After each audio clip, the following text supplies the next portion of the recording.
जवळजवळ 28-30 पक्ष एकत्रित येऊन ही निवडणूक लढवत आहे. 28-30 पक्ष एकत्रित आलेले आहेत. का आले सगळे एकत्रित देशभरातनं? यासाठी आलेत की या देशामध्ये स्वतंत्र काळानंतर जगातली प्रचंड अशी मोठी लोकशाही आहे. या देशाची राज्यघटना आहे. या राज्यघटनेद्वारे नरेंद्र मोदी यांनी घोषणा केलेली आहे, अब के बार 400 पार. आपण सगळ्यांना माहीत असेल की 272 खासदार ज्या पक्षाचे असतात त्या पक्षाचं सरकार येतं. मग 272 हा बहुमताचा आकडा असताना तुम्हाला तर त्यांना 400 पार यासाठी पाहिजे की त्यांना लोकसभेमध्ये 2/3 मेजॉरिटी पाहिजे, 2/3 बहुमत पाहिजे राज्यघटना बदली करायची असेल. दुसऱ्या बाजूने ते सांगतात 1 नेशन 1 इलेक्शन, एक राष्ट्र एक निवडणूक. हे कशाला पाहिजे तुम्हाला? तर देशभरातली 16-17 राज्य, या राज्यांचं बहुमत असेल तर घटना बदली करायला त्यांचा सपोर्ट लागतो. आणि हे सगळं कारस्थान त्यांनी सुरू केलेलं आहे. या देशातला विरोधी पक्ष, सर्व विरोधी पक्ष हे सगळं जाणून आहे.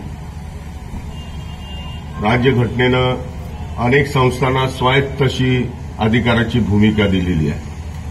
परंतु या सगळ्या संस्थांना मोदीनं आपल्या काह्यात ठेवलेलं आहे. निवडणूक आयोग हे ऑटोनॉमस बॉडी आहे राज्य घटनेची. CBI, ED, income tax, reserve bank, न्यायालय, या सगळ्या संविधानाने दिलेल्या ऑटोनॉमस बॉडी आहेत. त्यांना सगळे अधिकार आहेत. हे सगळे अधिकार राज्यघटनेद्वारे त्या त्या संस्थांना त्यांनी बहाल करून त्यांना निर्णय घेण्याचा अधिकार दिलेला आहे. परंतु दुर्दैवानं या सरकारनं या सगळ्या संस्थांवर कब्जा केलेला आहे. याचाच अर्थ राज्यघटना ही धोक्यात आलेली आहे. शेषनसारखे निवडणूक आयुक्त होते, ते जर त्या दिवशी असते तर त्यांनी सांगितलं असतं, एकनाथ शिंदेला हा उचल तुझा कागद आणि जा तू बाहेर. अजित पवारांना तेच सांगितलं असतं. प्रचंड ताकदीनं उभी केलेली शिवसेना निवडणूक आयोग 2 मिनिटात सांगतो की एकनाथ शिंदेला दिली शिवसेना, एकनाथ शिंदेना धनुष्यबाण दिला. पवार साहेबांनी एवढ्या मेहनतीने उभा केलेला पक्ष निवडणूक आयोग 1 मिनिटात सांगतो की अजितदादांना दिला राष्ट्रवादी, घड्याळ चिन्ह दिलं. हे सगळं अंडर प्रेशर चाललेलं आहे. सीबीआयच्या अनिल देसाई हे निवडणुकीला उभे आहेत. मी आपल्या सगळ्यांना विनंती करतो, या ठिकाणी दीपक निकाळजेचे आरपीआयचे लोक आहेत, माननीय पवार साहेब आहेत या ठिकाणी, राष्ट्रवादी काँग्रेसचे म्हणजे काँग्रेस पक्षाचे अनेक नेते या ठिकाणी आहेत, राष्ट्रवादी काँग्रेसचे आहेत, समाजवादी पार्टीचे लोक आहेत. आपण या ठिकाणी अनिल देसाई यांना प्रचंड मतानं निवडून आणायचं आहे. ते सांगतात 400 पार, पण ह्यांना 150 पार सुद्धा आपल्याला करू द्यायचं नाही. जर हे 400 पार झाले तर या देशातल्या राज्यघटनेला धोका निर्माण होणार आहे, लोकशाहीला धोका निर्माण होणार आहे.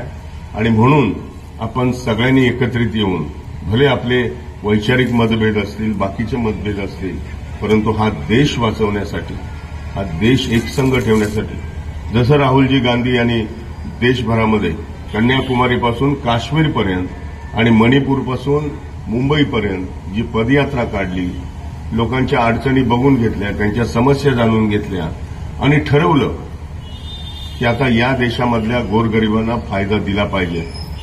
आणि तो फायदा देण्याचं काम त्यांनी सुरू केलं. आपण सगळ्यांनी मिळून काम करायला पाहिजे. राहुलजी गांधींनी सांगितलं प्रत्येक वर्षाला 1,00,000 एका कुटुंबातल्या एका महिलेला आम्ही देऊ. बेरोजगारी नष्ट करू, त्यासाठी प्रत्येक युवकाला 1,00,000 देऊ. 30,00,000 नोकऱ्या उपलब्ध करून देऊ. शेतकऱ्यांना सगळ्या प्रकारची मदत करू.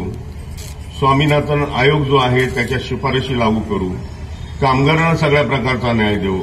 कारण कामगार, शेतकरी आणि या सगळ्यांच्याच विरुद्ध मोदीने जे केलेलं आहे त्याचा राग देशभरातल्या लोकांच्या मध्ये आहे. आणि आपल्याला माहित असेल, कर्नाटकमध्ये काँग्रेस पक्षाची सरकार आलं, तेलंगणामध्ये आलं आणि लगेच त्यांनी राहुलजी गांधींनी जो जाहीरनामा दिलेला होता त्या जाहीरनाम्याप्रमाणे त्यांनी त्या ठिकाणी ज्या योजना मी सांगितल्या त्याची अंमलबजावणी सुरू झालेली आहे. आपल्याला देशभर या योजना लागू करायच्या आहेत. देशभरामध्ये लाखो लोक, लाखो बेरोजगार, बेकार झालेले आहेत. महिलांच्यावर आजचा अन्याय, अत्याचार वाढत चाललेला आहे. ही सगळी परिस्थिती लक्षात घेता आपल्याला देशभरामध्ये पुन्हा एकदा लोकशाही निर्माण करायची आहे. पुन्हा एकदा गोरगरिबांना मदत करायची आहे. आणि ही मदत करण्यासाठी आघाडीचा प्रत्येक उमेदवार निवडून आणला पाहिजे. मी आता महाराष्ट्रभर फिरतोय.